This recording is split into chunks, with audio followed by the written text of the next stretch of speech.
Please note, none of the comments by our guest Daniel Wertz are intended for attribution. These comments are his own opinion and do not reflect the official position of the National Committee on North Korea. Welcome to Matters of State, where we discuss and explore underreported topics, news, and issues that should matter to all of us.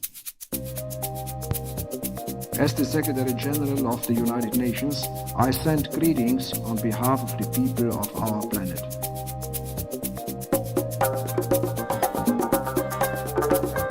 The only thing we have to fear is this was their final power. It's one small step for man. Tear down this wall. Tear down this wall. We're coming to you from Foggy Bottom in our nation's capital. I'm Lacey Brusky, and I'm joined by a friend and fellow international affairs colleague, Drew Casey. Hi. Also joining us today is Mr. Daniel Wertz, who is coming to us from the National Committee on North Korea, a non-governmental organization that supports principled engagement between the U.S. and North Korea. Daniel joined the NCNK as its program officer in 2011. Dan, welcome to the program. Hi, Lacey. Thanks for having me. Of course. So today we're going to be discussing North Korea, or the Hermit Kingdom, as it has been deemed. Surprisingly, though, that terminology isn't all that accurate. While multiple attempts by the U.S. to engage with them have failed, many other states and NGOs, as well as individuals, do engage with North Korea on a regular basis, not only diplomatically, but financially and culturally as well. So, Dan, there has been a lot of speculation and perhaps some misconceptions about the nature of the North Korean state. Can you give us a brief background on the fact that North Korea really isn't necessarily such a recluse? Sure. Well, I think, as you mentioned, the Hermit Kingdom isn't really an accurate description of North Korea. It's true that it's a more isolated country than most, but North Korea does have diplomatic ties with over 164 states it's established diplomatic relations with. 25 countries have embassies in Pyongyang. Not all those countries with diplomatic relations with North Korea necessarily have good relations or active relations, Sure. But it's less isolated diplomatically than many people would think. It's also less isolated economically. Most of their trade does take place with China or South Korea, but they also have economic presence in Southeast Asia, in India, and several African countries in the Middle East. So I think the takeaway is that even though North Korea is fairly isolated by international standards, they know a lot more about the world than the world knows about them. That is for sure. That's interesting. So because they have that kind of advantage, what are states hoping to gain out of this kind of engagement with them? For states doing business with North Korea, particularly China, there is an economic motivation. Absolutely. North Korea exports quite a bit of coal to China. I think they're the number one country that China imports coal from. They also export some textiles. Russia and South Korea have a very strong interest in building infrastructure through North Korea for railway, gas pipelines, roads, to basically, connect South Korea with the regional economy. And frankly, there's a lot of countries, particularly in the Middle East and Africa, that buy weapons from North Korea. They're an arms dealer to some less than scrupulous regimes. Yeah. So that's one more way that North Korea is selling what some countries want. Absolutely. So, and Drew, feel free to chime in. Yeah. Maybe, I'm interested, though, perhaps in other levels that the engagement can take place with these other countries, apart from, economic is obviously the top player and contender in this, but educationally speaking, are we seeing other engagements with countries, exchanges, humanitarian assistance, anything along those lines? Yeah, there's a lot of engagement from Europe, from some NGOs in the United States, from other parts of the world, engaging North Korea in things like educational exchanges, humanitarian work. There's actually a small privately run university in Pyongyang, the Pyongyang University of Science and Technology, or PUST, which was founded a few years ago by a Korean-American evangelical Christian. Its teachers there are all Westerners. Courses are all conducted for English. It's a relatively isolated campus. The teachers can't, freely travel around Pyongyang. Sure. There's, limits on what they can discuss with their students, but it's still, the fact that there are Westerners, Americans, teaching North Koreans in North Korea, having these, I think, genuine kind of teaching relationships with them. Sure. I think that's still something. Absolutely. So who are these students who are able to attend this university? A lot of the students do come from the North Korean elite, although according to officials at PUST who I've spoken to, not all of them necessarily are the children of high officials. Okay. Some people from the countryside, if they're able to get good scores on their tests and have a relatively good social standing, not, elite of the elite, sure, have been able to attend. But a lot are, children of party officials, of military officials, of people who've gotten wealthy through trading companies or other means. Sure. Wow. So PUST is interesting, though. So it was founded by evangelical missionaries, right? So what is the regime? Because obviously they can prevent PUST from existing in North Korea. And maybe this is my misconception of the way that the North Korean regime operates. But what do they get out of it? Clearly, it must be getting something out of it if they're allowing it to stay there.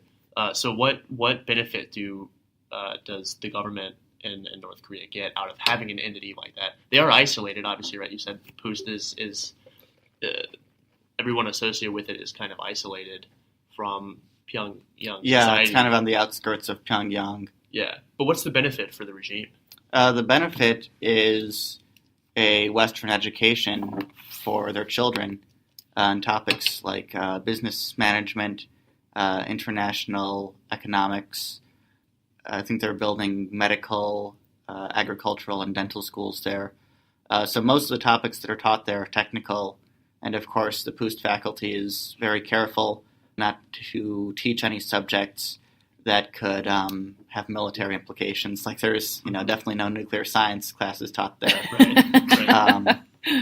But, that's the regime has an interest. I think, like people around the world have an interest in having a good education for their children. Right. And the founder of PUST, a man named James Kim, put a lot of time and effort into building up relationships with very high-ranking people in North Korea to show that he was truly interested in building this school. He was actually arrested and detained for about 40 days in the 1990s in North Korea and still kept going at it. Wow.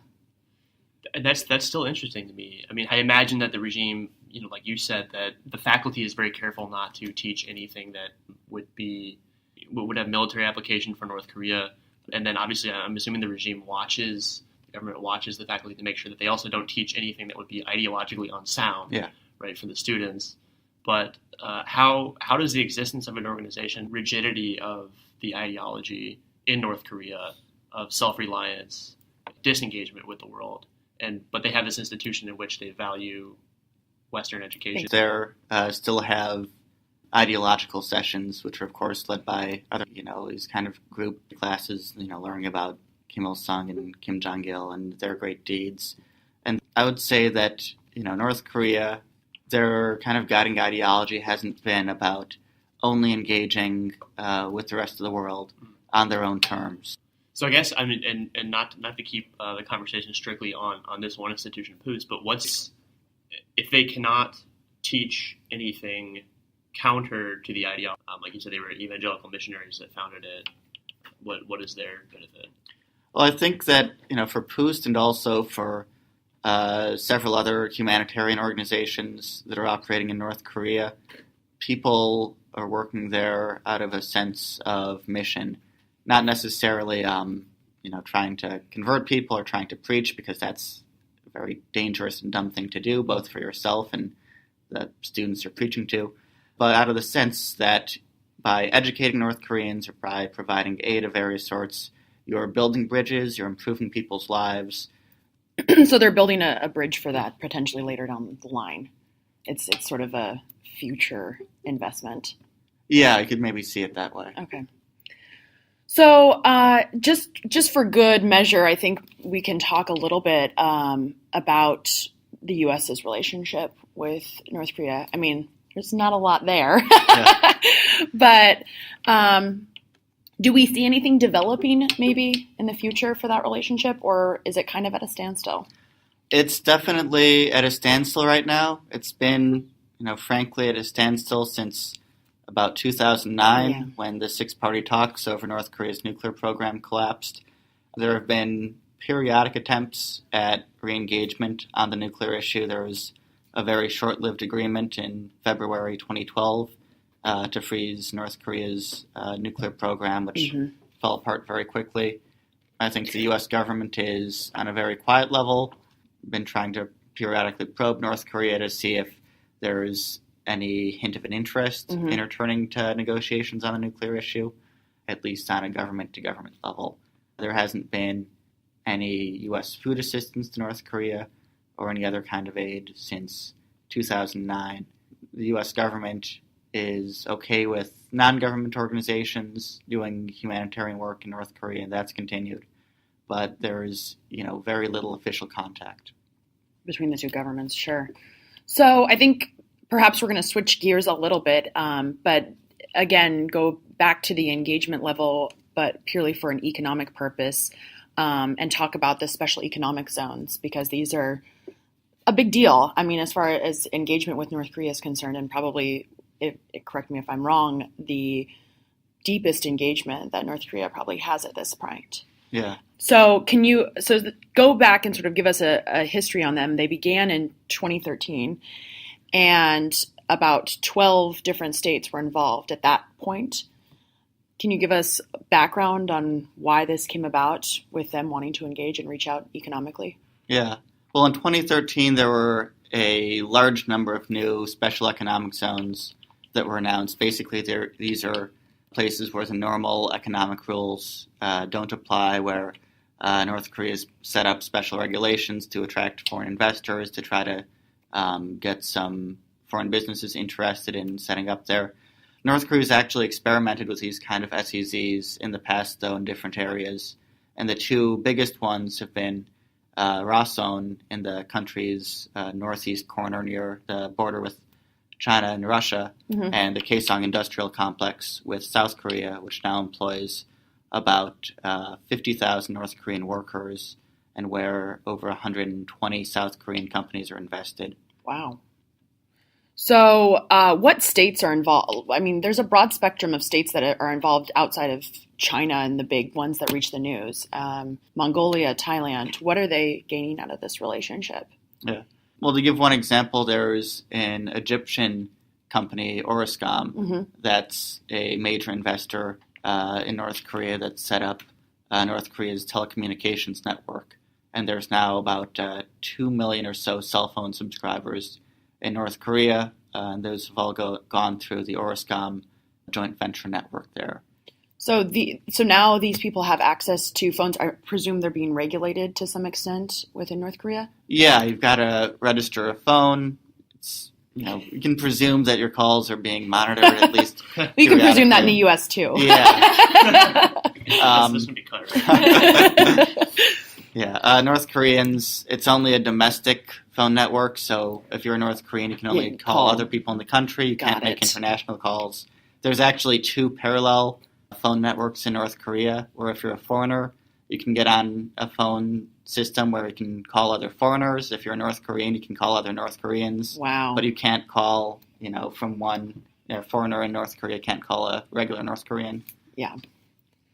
Okay, very regulated. I noticed, I was looking at the website for Uri Tours, which I think that's the only U.S.-based tour company that offers tours and trips to North Korea. Yeah, they're the biggest one, definitely. I know I was kind of playing around on their website, and I noticed, I think in their FAQ section, there was a little bullet point about how you can, as a foreigner, you can get access to a 3G network and then access the internet, and you can access a full range of things that you can access in China, through which you have to travel to get to North Korea no matter what. Things like Twitter, Facebook, etc. And I thought that was not funny, but interesting. Yeah.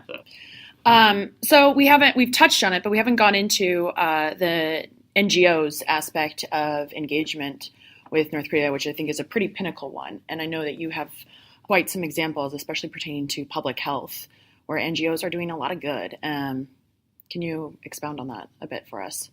Yeah, there's a number of both American and European NGOs that have been working in North Korea for a number of years, usually doing pretty quiet, low-key work. North Korea isn't the starving country that it's sometimes portrayed as in the media. There was a major famine in the 1990s that killed hundreds of thousands or millions of people. But the food situation has gotten much better in recent years. It's still a relatively food insecure country. There's still many people who go to sleep at night not knowing how they're going to get food for their family the next day. But people aren't starving to death on the street like they were back in the 1990s. That's the kind of the propaganda tool that I think a lot of people see is that image of the 1990s crisis. And I think it's a misconception now, but something that still rings true. I think a lot of people, when they think of North Korea, think of that image. Yeah. Our generation, right? Absolutely. Because the first I heard of North Korea was because of that crisis. Mm-hmm. Right? So that was my formative impression of the country. Yeah, and your first one, and so it kind of holds a lot of weight now, still even. So what other NGOs have really made progress in aiding a country that is insecure, not just for food, but also for medical care? Yeah. So some NGOs specialize in giving food and medical equipment and training to places like hospitals and orphanages where there is large community of people in need. North Korean hospitals are generally very poorly equipped, very little modern medical equipment or medicine, if any, particularly for more provincial hospitals. A few NGOs are doing things like drilling wells, providing access to clean water in rural North Korean villages. And there have been a number of NGOs that have focused on tuberculosis in North Korea, which is a major public health problem there. They've got, one of the highest tuberculosis rates in the world for a country without a general HIV/AIDS epidemic as well. Wow, that's huge. All right, well, I think this is a good time to transition into our Bright Side segment.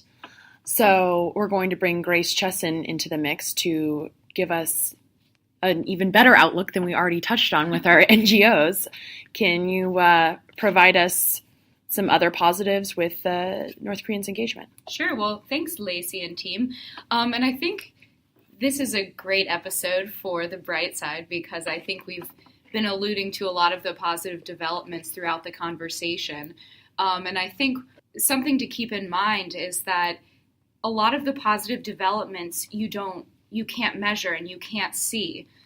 There is this, the negative connotations that come with the Hermit Kingdom and with the, the general, especially Western idea of North Korea, of the isolation, of political prisoners and this strict ideology. And I think Dan has alluded to this a lot, is that there are a lot of these positive developments and personal stories that may not be described, cannot quite be measured. And so I don't know if you want to come in and say a little bit about that, but there obviously this trend of greater engagement, a lot when you're looking at this younger generation. Yeah. Well, you've got plenty of anecdotal stories of, individual North Koreans whose lives were saved from humanitarian aid shipments, from medicine. Some stories of North Koreans who participated in educational training or other kind of exchanges and were able to, follow up with Westerners organizing those exchanges and say, I learned a lot. It was a great experience. I'm applying some of the things I learned, and, this is really eye-opening. At the macro level, though, it's hard to get a big picture idea of just how big the impact of a lot of this Western engagement is.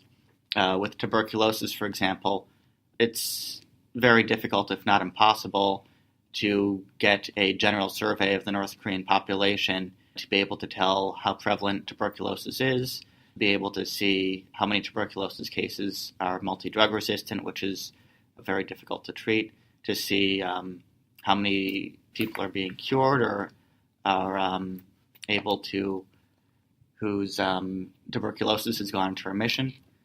So it's hard to do that macro level survey, and there's just not a lot of data on North Korea, period. They haven't released economic statistics, since the 1960s. There have been 2 UN-supported censuses that have taken place in the country in 1993 and 2008, so that gives a little bit of an understanding of the population as a whole, but those censuses were problematic in some regards in how they were carried out. So the big picture, it's hard to get a good sense of that. So it seems that kind of even within, given the limitations in place with North Korea, access to outside information is growing steadily. Yeah, absolutely. Absolutely. There are more North Koreans who are watching things like foreign television, broadcasting, and radio, particularly South Korean dramas and South Korean music that's smuggled into the country and kind of covertly watched in people's houses, usually at great personal risk. There's, I think, a growing sense that people have information outside of the very narrow scope that the regime wants to provide them with.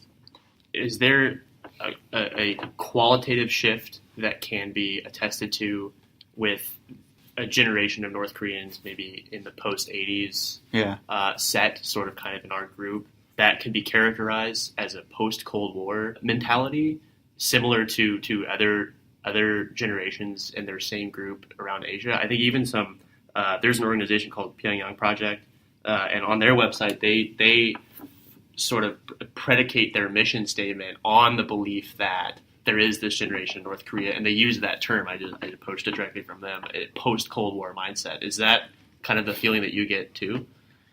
And just to build on that too, looking at the Pyongyang Project, it also has this idea of inclusivity as their mantra, and then also this very entrepreneurial aspect in that they have a set business model that generates its own funding by bringing in, international participants into North Korea. And then the funds are then, turned around and spent on, I think what they say, funding capacity building initiatives within North Korea. So, yeah, I think there's definitely a major generational gap in North Korea. And I wouldn't point to, pre and post Cold War as the kind of dividing line, because I think for, North Korea as an ideology, as a state, the Cold War, the Korean War is still going on. Mm-hmm. I'd say it's really pre or post famine that's really the generational dividing line. The older generation in North Korea grew up in an environment where the state provided everything for them, where as long as, they did what they were told and worked, they would get some food and some housing, at least, from the state, and that would be that. For the younger generation that grew up in the famine, the state was no longer there to provide for them. So people have had to be more entrepreneurial, figure out on their own how to get food, how to get money, how to, provide for their own lives. And that's a really, really big shift, going from being completely dependent on the state to being, dependent on yourself and just seeing the state as a bunch of people who might threaten your livelihood if they shut down whatever entrepreneurial activities are taking place in. And building off this, your discussion of the famine and kind of the need for the humanitarian assistance, you wrote in an article I saw in 2014 that you were showing, or you saying that this dynamic of the humanitarian aid really provided an opening for institutions, for organizations such as, the EU, I think you said the UN, the Red Cross, to look at cooperative agreements and to really, use this to be able to maybe set a foundation for exploring other areas of cooperation. So it's kind of the pilot project. The famine was obviously, it hurt a lot of people. And it was very destructive to the country. But did it kind of provide a little bit of an opening that you may be able to perhaps, see this unintended that was able to kind of set the stage maybe for a little bit of this upward trajectory? Yeah. Well, with the famine came, the creation of these grassroots markets throughout North Korea that the state has basically had to tolerate and they've become, increasingly common, increasingly, the means by which people make their livelihood. It's something that, the North Korean government hasn't always liked, but is unable to really push back against, both because that's really how society operates these days, and because North Koreans at so many levels, both the grassroots and the elite levels, have a vested interest in these markets. Like in 2009, that was the last time the North Korean government really tried to crack down on markets, instituted this basically currency reform, currency confiscation, in order to stamp out market activity that was unwanted, and that froze up the whole economy, not only the grassroots markets, but also the military economy, the kind of centralized command economy. Backfired. Yeah. On the other issue we're bringing up, on humanitarian engagement, leading to engagement on a broader number of issues, I do think that's important. And one of the key questions right now is whether there's anything the international community can do to improve the human rights record in North Korea. And to do that, on some level, you have to engage with North Korea in order to, get North Korea to begin changing its practices, to begin abiding by international norms.